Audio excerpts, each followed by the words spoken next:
Hi అందరికి నమస్కారం. Welcome to our channel. నేను మీ పూజిత. ఈ రోజు వీడియో వచ్చేసి పిల్లలకి పాలు ఎట్లా మాన్పించాలని చెప్పేసి ఒకరైతే కామెంట్ చేస్తారు. వాళ్ళ కోసం ఈ వీడియో. అండ్ 2 years తర్వాత పిల్లలకి ఎట్లా పాలు మాన్పించాలి అంటే నేనైతే కాకరకాయని యూజ్ చేసినాను. ఆల్రెడీ అందరికి తెలిసి ఉండొచ్చు, కానీ తెలియని వాళ్ళ కోసం ఈ వీడియో.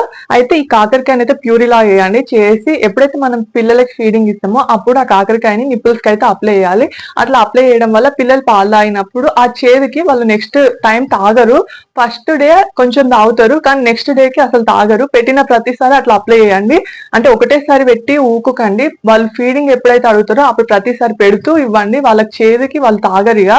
సో మా అరుసు పాప అయితే 2 days లో బంద్ చేసింది పాలు ఈ కాకరకాయ వల్ల. కొంతమంది కొన్ని రెమెడీస్ ట్రై చేస్తారు, కానీ నేనైతే ఈ కాకరకాయని మాత్రమే యూజ్ చేసినాను. కొంతమంది ఆయుర్వేదిక్ షాప్ లో దొరుకుతుంది ఒకటి, సో అది తీసుకొచ్చి పెడతారు. అది నాలుకకి తగిలిస్తే వాళ్ళకి టేస్ట్ అనేది అసలు తెలియదు, అంత ఘోరంగా ఉంటది అది. కానీ కొంతమంది దానికి కూడా తాగుతారు. కొంతమంది ఏమో వేపాకు పెడతారు. ఒక్కొక్క స్టైల్లో మానిపిస్తారు. అండ్ మీరు మీ పిల్లలకి ఎట్లా మానిపించాలి అనేది కామెంట్ చేయండి. న్యూ మమ్స్ కి అందరికి కూడా యూజ్ అవుతుంది. సో ఇది వీడియో నచ్చిందా? నచ్చితే please like, share, subscribe our channel. Thanks for watching.